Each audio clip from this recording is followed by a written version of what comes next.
Hello everybody, we are live. Martin Hathaway is here, Quentin Breyer, Michael Kilpatrick. We'll be back in about 3 minutes after we hear Glenn Miller's 1939 recording, In the Mood.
Hello everybody, welcome along. We are the Duke Ellington Society UK online. My name is Anthony Pepper. My great pleasure this week to welcome our special guest, all our guests are special of course, Martin Hathaway, top left there. And we also have Quentin Breyer and Michael Kilpatrick. They are sitting in and they are going to chip in along the way. Slightly damp here, down near the English Channel, fairly near. But we're going to persevere anyway. Hopefully everything will be fine. If I do disappear in a blue flash, nobody will know, of course. But hopefully everything will be fine. Quentin, you wanted to... we have a request, but we're going to continue anyway. And Quentin has a track that he would like us to pay attention to this afternoon. Yeah, I'd just like to play the Sidewalks of New York, which was the B-side to Take the A Train, issued, I think, in 1941. Mm. Round about not exactly the time of In the Mood. But No, yeah, I was thinking about a year later. A year and 4 months later. okay, but yeah, so I was thinking a bit because with the lockdown. I mean, I know it's been eased a bit now, but I think everybody's seen photographs of the centre of London deserted and also the centre of New York. That's right. And so I'm thinking that when they made these two records with the New York theme, the A side and the B side, you know, the streets obviously look very different to what they did in part of 2020. Sidewalks in New York is apparently an old New York Irish song. It's actually in 3/4 normally. It's a dreadful thing.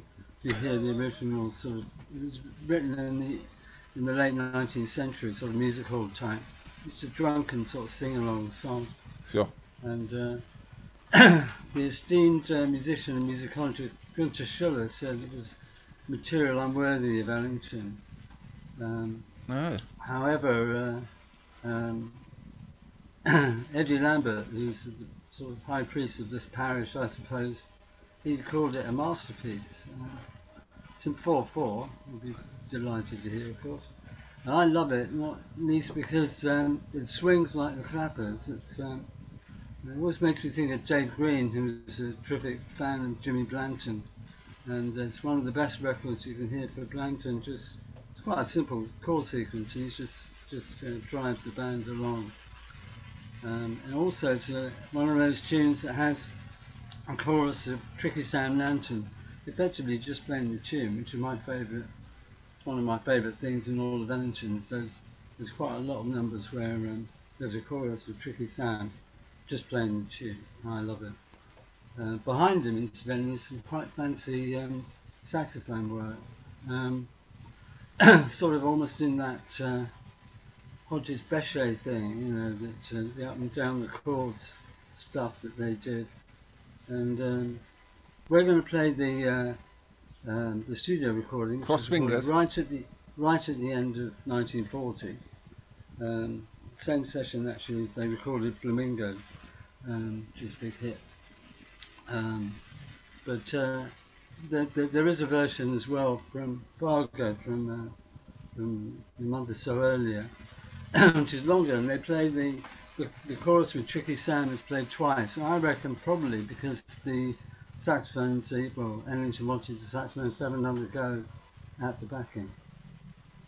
Anyway, it's a great record, and I loved it when I was a kid. I used to hop around my bedroom to this because, not least because after the Tricky Sam chorus, you sort of run around the replayers in the band. There's some great Ben Webb's Not So Good, Johnny Hodges for Once, and some marvellous Carney and Barney Bigard. Gosh, it sounds so complicated. Let's have a listen, shall we? The Sidewalks of New York.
The Sidewalks of New York, the Duke Ellington Orchestra there in 1940.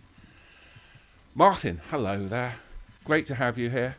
Martin Hathaway, of course, a well-known musician and educator. We were chatting the other day, and we were thinking maybe some of the material from the 1960s would be appropriate. But actually, you wanted to start with something from the mid-50s first. Yes, I think. Hi, Anthony. Thanks for asking me to come along.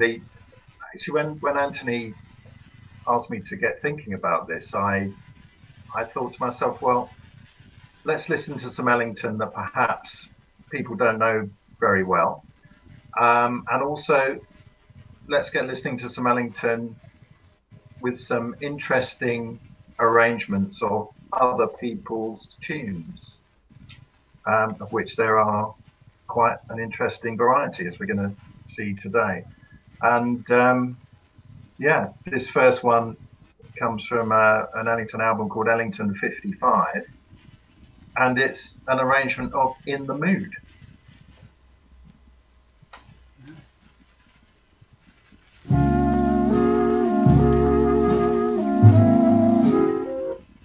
Right, played the wrong track there, slip of the mouse. Have another go, take two.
Yes, the Duke Ellington Orchestra in the mid-50s with "In the Mood," and Duke on piano there, just jabbing away like he would, kind of proto piano in the foreground,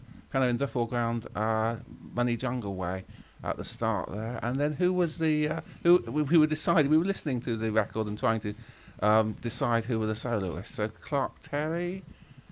Clark Terry. Russell Procope, we think. Probably Russell Procope. Definitely Jimmy Hamilton. Jimmy Hamilton and Ray Nance. Towards the end there. So obviously Wingy Manone's riff from Tar Paper Stomp, through Hot and Anxious, through Joe Garland and the Glenn Miller. Well, the Edgar Hayes Orchestra first, which he was a member of, and then of course the Glenn Miller band, and eventually, finally in 1954, I think, the Duke Ellington Orchestra there got around to it. In the Mood. Michael, you were going to say something. Well, yes, I've just been frantically looking through my collection of copies from the Smithsonian, because if I'd realised, I would have tried to look for it earlier, because there is actually an incomplete set of parts titled "In the Mood" from the Ellington collection, which I think must date from late '39.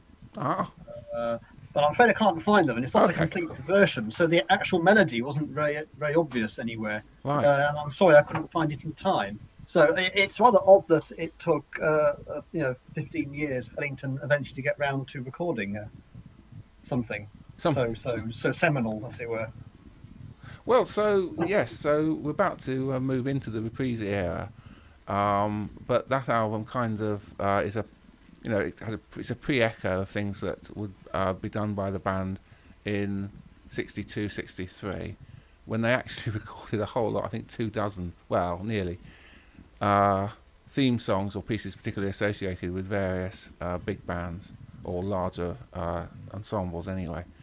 And I think that's the exciting thing about what we've got to play today, I think, Anthony. It's a general theme that the music that we're going to hear, the songs are well known, some of the arrangements are well known in terms of their original form. Like everybody knows the Glenn Miller version of "In the Mood," but that version that we just heard, the Ellington version, I'd never heard it before until I was doing some preparation for today, and I was incredibly excited by it. And it really, it's an indication of what I think is amazing about Ellington and Strayhorn, is that they take materials and they're not afraid to use a lot of the original materials, some of the original sounds, some of the original sections of other pieces of music, but he then does something with it. He doesn't destroy it, but he uses that material and just delivers it in his own inimitable style, with many of the Duke Ellington effects that we know. And that version we just heard there of "In the Mood" is a really great example. Starts off with Ellington at the piano. We don't hear the famous intro that everyone knows for the Miller version, and so it goes. But there are, and it was basically that version. There was a kind of a riffing 12-bar blues version, but with some of the other well-known ensemble sections put in. Yes, and so this is spiced in I think, and it's interesting going back to what Quentin said early on about the Gunther Schuller quote. Any material is worthy of Ellington because he was such a master of recomposition, and I think that's today's theme. All the things we're going to hear today are surprising, but absolutely brilliant at the same time. I was quite surprised by Gunther Schuller's sort of rather dismissive comment about sidewalks in New York, because it's a musical song. Any song, any melody can be turned into something beautiful. It's the arrangement that matters, and there's nothing fundamentally wrong with the melody itself. It's rather judgmental from his point. I just feel that perhaps as an American, he got fed up hearing it. We just don't know. Over here, we had it done to death as a sentimental 3/4 Irish ballad type thing. What did he think about Chloe? talking about pieces that were not Ellington originals that became very. Well, Flamingo is another one, but Song of the Swamp. Any comments from Gonta on that? I don't know, but it always makes me think of Spike Jones, so I have a great difficulty with Chloe. Oh, I love Chloe. It's one of my favourite sides. And so there we go. Not to hear that. I haven't prepared that. But yeah, so we may. I'm not sure. We may get through the show without hearing Ellington or Strayhorn or anybody else compositions. Let's cross fingers. Hopefully that will be the case. But moving forward into the 1960s, Martin, there was a popular musical film came out in 1964 with a popular musical soundtrack, and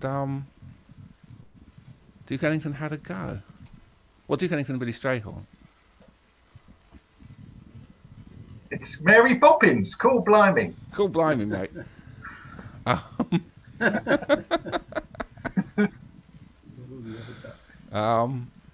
Yes. You know, I didn't. This is another example of a record that I had no idea existed until a few years ago. When I think it may have been Anthony, or it may have been Michael. It was probably Michael. At the same time, who introduced me to it, and at the Guildhall School we played some of these pieces, thanks to Michael's magnificent transcriptions, and I think it's just another amazing example of today's theme of taking some popular music of the time and transforming it, but at the same time paying a really great respect to the brilliance of the original compositions themselves. I think what Martin's referring to is us doing Moonfly, which is Duke Ellington's version of Fly Me to the Moon from the same reprise years, Duke Ellington. I believe one of your students was asking me about Mary Poppins a year ago, because he wanted to try and put it on. I'm still wondering whether we could actually do that with the Guildhall Band, one of our future Ellington. I'm sure that would be good. I'm pretty sure we played Chim Chim Cheree with the Guildhall Band. Oh, that might have been some years ago, just in isolation. Yes. Yeah. I'm sure. I'm sure specifically something from Mary Poppins did come up at these concerts, at least on these projects. Yeah, it would have been Chim Chim Cheree. I think it was Chim Chim Cheree with So what we're referring to is the Duke Ellington Society and Guildhall School of Music project, which has been going now for something like 15 years, where each year we, or sometimes the conferences technically, present music to the Guildhall School and specifically to Martin for them to rehearse and perform. It's a wonderful project. I love every year seeing all those young students coming up and being exposed to the music, and I think they enjoy it too. This year, a little bit of a hiatus, but let's not go on about it. Hopefully it can be restarted or continued at some point. We'll see. We'll see what happens. I mean, at the moment, the project's been postponed to the autumn term. Obviously, we still don't really know what's going to happen. No. So we just wait and see. No, I'm sure there was something. So yes. So Martin, what have you selected for Mary Poppins? So we've got that wonderful tune, "Let's Go Fly a Kite," which we all know, or do we? Let's play it. Let's play it and find out. Play it.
It's still playing. So that was Let's Go Fly a Kite, and an absolutely fantastic arrangement with some amazing scoring. We won't go too much into the details of that sort of thing, I don't think, today, but it's another example of a transformation of a brilliant piece of music, but presented in a very different way from the original musical and the original film. Slow swing in 4/4, and some terrific soloists. We had some fun trying to identify who the soloists are, and we think we had Lawrence Brown there on trombone, Cootie Williams, and we think it was Russell Procope on clarinet. No doubt there will be other Ellington experts who will hopefully confirm or deny. Well, that is the consensus at the moment, yes. Michael. Michael. That distinctive New Orleans sort of woody clarinet tone is Russell Procope, as opposed to the more, you might call a classical timbre that you get from Jimmy Hamilton's instrument.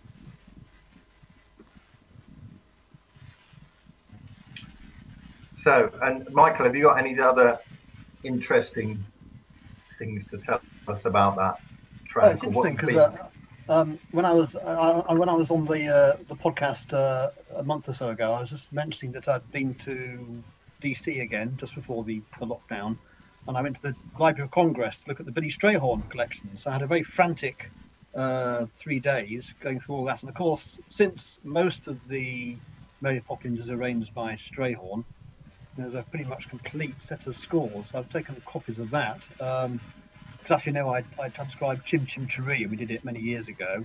Yeah. I've also done Stay Awake, just from the set of parts. It's rather nice to see original scores too, which is why I was wondering whether in the future we could do it with the Guildhall Band.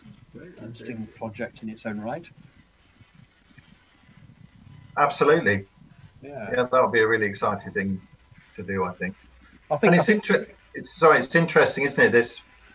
This period of Ellington that we're into now, because again, when I was doing a little bit of research for today, I kind of get the feeling that, I mean, for me, the really exciting thing about everything we're hearing today is the transformation of some of this music, but also the nod to the original. Which is something that a lot of my other favourite jazz arrangers did. Gil Evans is another obvious example of someone who would recompose or transform pieces, but at the same time, gave a real respect to the brilliance of the original music. And I think that's what we heard just now. That's from the musical side. One of the things that perhaps I don't know quite so much about was probably maybe a little bit of pressure from the record companies for Ellington and his friends to do more popular music such as this in order to sell records. I think that was the case. I haven't read up on this in detail, but I'm pretty sure that he was asked to do these 2 albums of popular songs, plus the Mary. I don't know whose choice the Mary Poppins was, but I believe the other albums with the standards on were best rather than Ellington and Strayhorn's inspiration. I mean, I think it's a really interesting concept. As I say, they've kind of embraced that idea, whether or not there was pressure or not from the record company. They've embraced it and come up with something utterly amazing. Well, we'll hear. Go on. Yeah, I mean, it was their idea. They obviously picked up the baton and ran with it. It's great. Yes, so it's worth considering that Ellington, has recorded other people's music, since day one, really. I mean, even excluding King Oliver's Camp Meeting Blues' Creole Love Call, we've got Black and Blue from 1929. 3 Little Words springs to mind as well. There were also those Fields McHugh pieces from the sort of 33, cocktails to, hang on, what's that? Well, whoever did that. And so it's a theme going on throughout the whole of Ellington's career, in fact. Well, maybe it's also sorry, Martin. It's also fair to note that I think Strayhorn is responsible for the majority of the arrangements, and that was generally the case when there's a project, rather like the Nutcracker, let's say, and Peer Gynt, where I think maybe 2/3 were Strayhorn and a couple were by Ellington. I think the same is true of these 1960s reprise arrangements of various popular tunes. Strayhorn was the man who sat down and got on with things. Right, yeah. Well, maybe it's time, Anthony, to hear the yes, things we're just talking about. Just a rare correction. There lots of mistakes made, but rarely corrected. Johnson Coslow was the composing couple that I was trying to bring from the back of my mind there and failing. So yes, from the early, 34ish, they did a few of those, I think, and of course, there's also an element that Duke was trying to find successful records, and that predates the reprise period. Reprise, there's throughout the career of Duke Ellington, it was certainly always an aim to have some popular records. His own pieces were often quite popular, but apart from that, to produce some popular songs within the organisation and to perform others as well. So yes, what we're going to move on to now. It's time for a little bit of Ellington and Strayhorn meet Bob Dylan. Yes. I wonder what Bob Dylan thinks about this. We should ask him. Flattered, I hope so. So, hello, Bob. He's recently made a bit of a comeback, of course, hasn't he? In this lockdown period, he issued a 14, 17-minute treatise on the assassination of John F. Kennedy, didn't he? On YouTube a few months ago. So he's still going. Martin, tell us a bit about this. Blowing in the Wind. Well, I mean, it's a great composition, and again, a song, and the original recording, I should imagine quite a lot of people are familiar with. And let's listen to the transformation, but with the tip of the hat to the original.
There you go, Blowing in the Wind, and great solo there from Johnny Hodges, and lots of things that we know as being examples of the Ellington effect, with the mutes and the plungers, and again it's and a great feel, lovely straight eights feel, as we would say at the beginning of that track, and then changing into swing. So again, it's some subtle things happening, but makes for very great listening.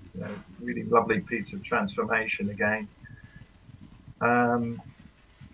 Yeah, anything? Any of you other guys got anything to chip in with? It's interesting to note what Bob Dylan said about jazz. That there are lots of similarities between some kinds of music, between jazz and folk music. And he then lists several Ellington compositions, including The Tattooed Bride and Tourist Point of View from the Far East Suite, and concludes that they sound like sophisticated folk music. Well, interesting choice. So he obviously knew quite a bit about Duke Ellington. And maybe that's partly why Ellington and Strayhorn wanted to pay homage to Bob Dylan.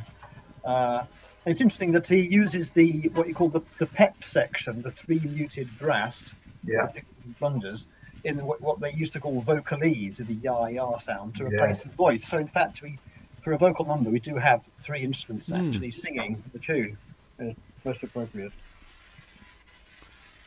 And sounds great. Sorry, go on, Anthony. We had Bill Saxonis on a few weeks ago, and of course Bill is particularly interested in Bob Dylan. So hello, Bill, if you're watching, and Ellington, obviously. Oh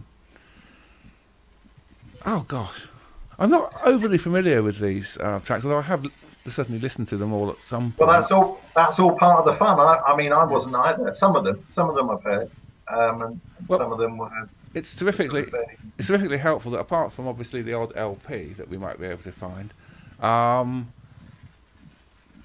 think it was Mosaic, they put out a set of the reprise recordings on a set of 5 CDs about, I don't know, 20 years ago or something like that. So that's a really helpful collection to have. So yes, Bob Dylan. And who have we got in the composer role next, Martin? Well, it's an English composer and an English jazz musician. And again, this was an extremely pleasant surprise to me, this one. It's that wonderful tune by Mr. Akabilk, which became a hit not only in the UK charts, but also in the US charts. I think it was 1961.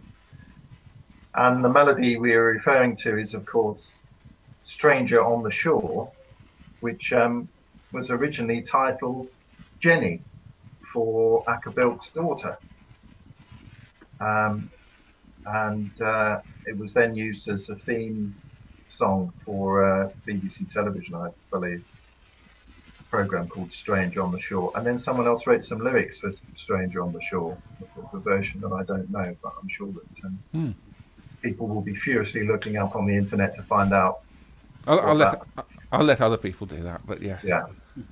But this, I think, is again another wonderful performance and a feature for the wonderful Harry Carney on the baritone saxophone.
Stranger on the Shore there by the Duke Ellington Orchestra from Ellington 65. Quentin, we were just chatting whilst we were listening to that a little bit, and Quentin said a wonderful thing, didn't you, Quentin? Well, I was just saying, Harry Carney. Obviously, Michael's here. He's a big Harry Carney man, but I think it was Charles Mingus said that Harry Carney was the most important musician in the Duke Ellington Orchestra. You can see why. I mean, he really did define the sound. He was the longest serving, and he didn't leave. 1926, did he?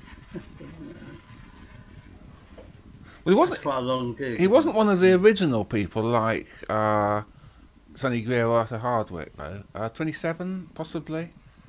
And then, of course, he was there right till and just beyond the end. Yeah. Yeah. The baby of the band, really.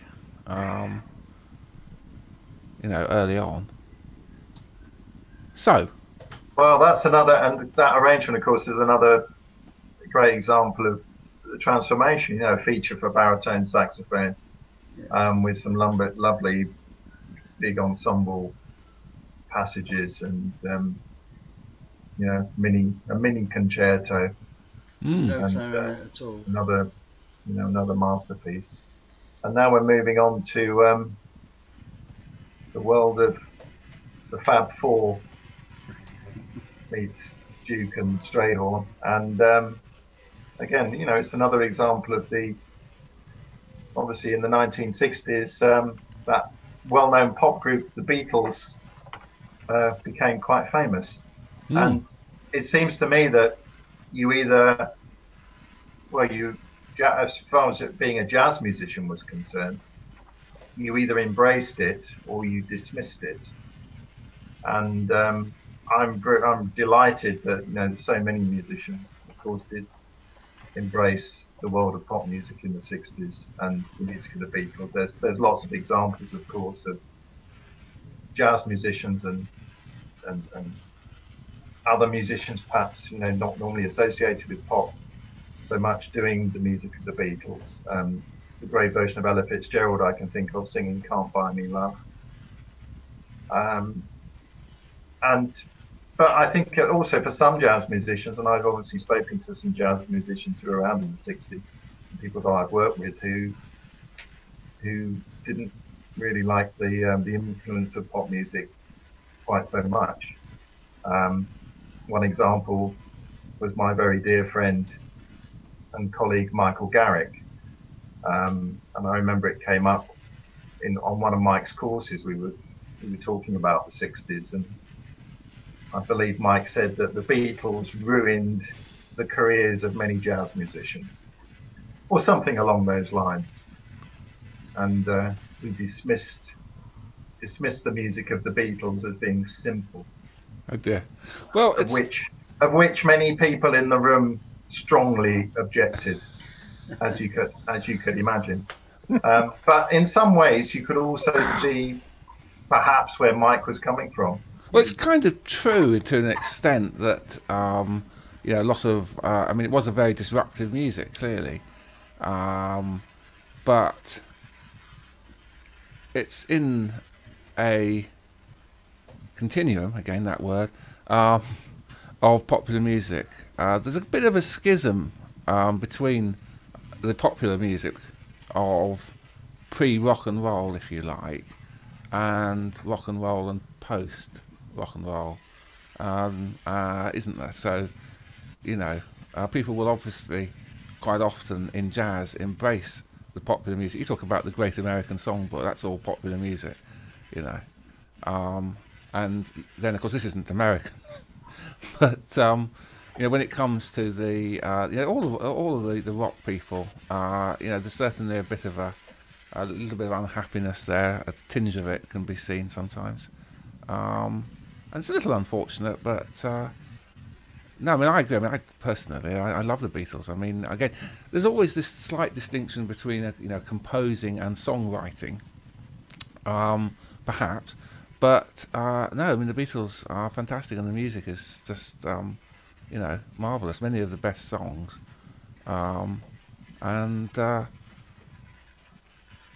but simultaneously, it might well be that, as I say, it was highly disruptive. What happened in America? Ed Sullivan got hold of the whiff of the Beatles, didn't he? And then he signed them, as he put it, to have them perform on his show. And they were on, for I think 3 or 4 weeks running, pre-recorded and live. So did they do a set from? Oh, good grief! Where was it? Was it Miami? Is that right? The Beatles on the Ed Sullivan Show. It was. I think it might have been. So they did a live set, and they also did a rehearsal kind of sound check type thing that's recorded too. So there's I don't know, there's about 4 performances or so, but they were. I mean, that was extremely popular, I think is the word one could use. They put they very much, when they hit America, this was, when was it? 64 it would have been, I think, wouldn't it?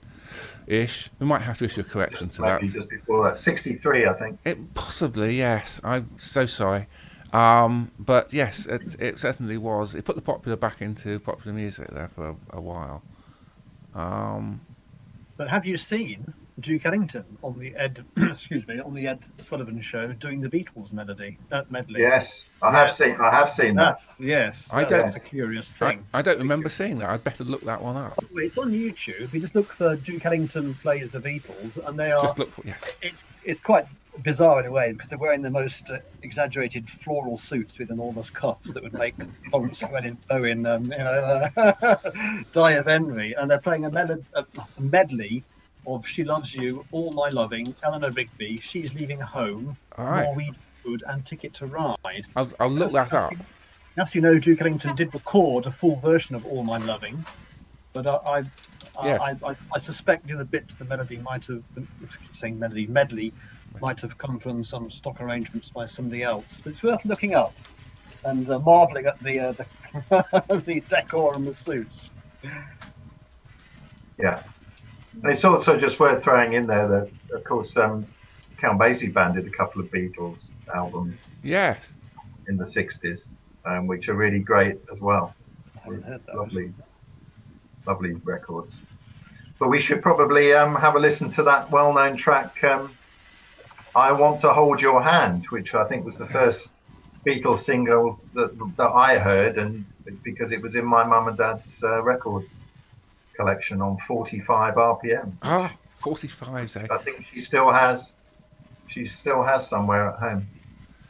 February 1964 that they appeared on the Ed Sullivan Show, and they did perform, if not on the first show, I Want to Hold Your Hand. I remember that specifically, but the Ellington on the Ed Sullivan Show, I don't remember ever seeing that, so I'd better look that up.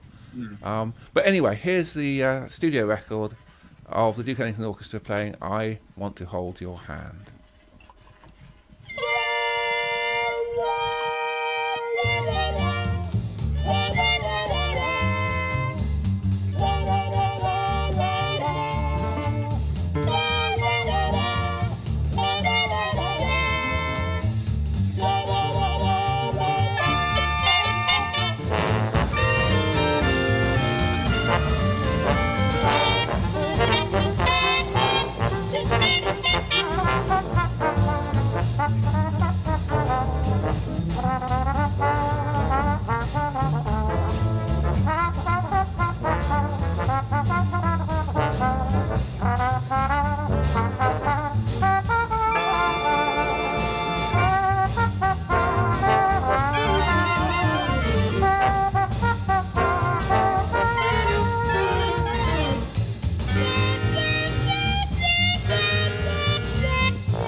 we go. I Want to Hold Your Hand, which I think, not being a massive, well, I'm a massive Beatles fan. I wouldn't say I was an expert, but I think that's a genuine joint composition of Lennon and McCartney, that one.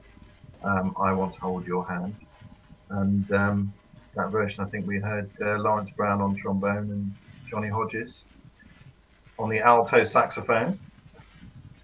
And now we're moving on. So that is three, if you count that, that is three English composers in a row there, then.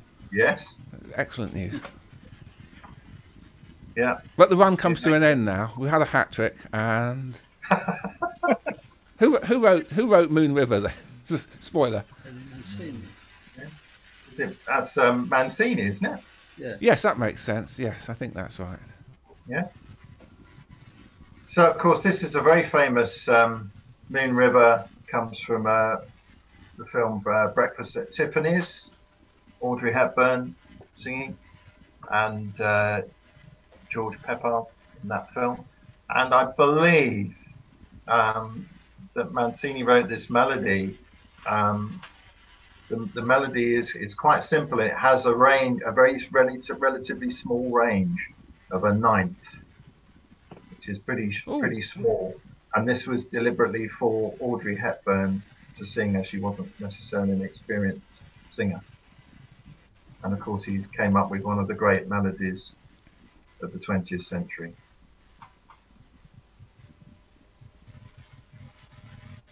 So shall we hear it? I think we should hear. Let's do that. The Duke Ellington Band. Let's hear it. And Moon River.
Well, that was a great swinging version there of Moon River, featuring Jimmy Hamilton, I believe, on the clarinet, and a bit of Cootie Williams in there as well, I think.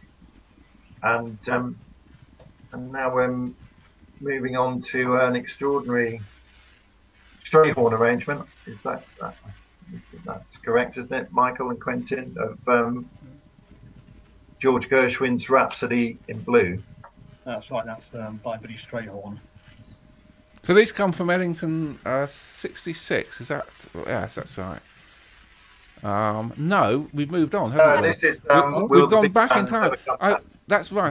We're going back. So yes. So Ellington recorded this set in 62, 63. This set of pieces in tribute to the various big bands, about 20 of them in total. And this one is the Paul Whiteman Band. Possibly. Did this originally feature Roy Bargee on piano? I think it possibly did. I've no idea. Well, but I'm sure our listeners and viewers will be furiously emailing and texting and twittering to let us know. Yes, I didn't mention our chat room. If you go to our website, dukeellington.org.uk, and click on a link there, you can go to our Discord chat. And that comes straight through to my phone here. A bit late in the show to mention it, but it's on the website there. So do consider doing that. Always fun to check in with people who are actually watching and listening as we are live here. So I think this arrangement. I think it's an extraordinary performance, and obviously shortened from the original Rhapsody in Blue that we all know, but. Again, the Strayhorn has taken a lot of the original elements and a lot of the original sounds and voicings of Gershwin's music. It's all there in a great tribute, but we just have something that is, it's different. It's neither better nor worse. It's different, and it brings a new colour to what is, again, of course, one of the most extraordinary pieces of American music of the 20th century. I think he's condensed it very beautifully into a almost a 5-minute form. Yeah, it says all it needs to say. It covers a lot of the different moods, and there's some fantastic solos. Who we're going to be hearing now? I can't remember. I think we've got. From my notes, listening to, I think it's Harry Carney, Cootie Williams, and there's definitely some Paul Gonsalves in here, some Johnny Hodges, and I think Jimmy Hamilton on clarinet. So there's lots of little vignettes for all these amazing players, and as you say, Michael, it's all. The condensed version, but it gives opportunities for all these wonderful voices, solo voices, to come through, as well as the fabulous arrangement. Well, I think it's something to be said for the whole of that reprise set of, they've got the Mary Poppins and the 2 albums of these standards, and almost every one of them is a fantastic vehicle for the soloists. You have some beautiful Hodges things like The Second Time Around and People, and there's Gonsalves, an excellent form, and the Harry Carney Stranger on the Shore. It's absolutely fantastic. I think it's a must for any Ellington collector, to be honest. Here. Yes, so the producer Bruce Swedian recorded these pieces in 62 and 63, not quite sure which for this particular track, and an album came out. Will the big bands ever come back? And the answer, of course, then and now is still no. Although ever is obviously a very long time, but even so, until there are machines that will actually blow into horns, well, you can get pianos that play themselves. I mean, real pianos, that play themselves now as programmed, and probably actually improvising for all I know now. And I'm sure that the same thing will happen to horns at some point. In fact, I'm sure it already is doing, probably. We have here, actually, apart from me, of course, every member of this little panel is a horn player, a reed player, that is, specifically. But your jobs are, time limited there. I'm sure robots will be doing that soon. So at that point, maybe the big bands will come back. We have permanent installations of big bands everywhere. That will be super, won't it? So we can hear the real instruments being played, but by machine, because obviously it's cheaper. So there was that album that came out, but also material that came out later that was issued as recollections of the big band era. But this particular one was on the original album, I think. Here is Duke Ellington's version, or Billy Strayhorn's version, but Duke Ellington's orchestra, Rhapsody in Blue.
Rhapsody in Blue by the Duke Ellington Orchestra.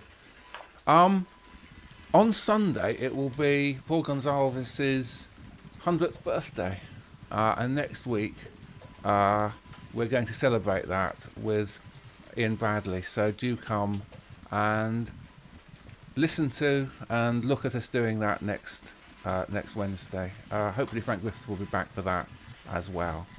So Martin, thank you so much for being here. Thanks also to Quentin and Michael. Wonderful to have you all. What shall we sign off with?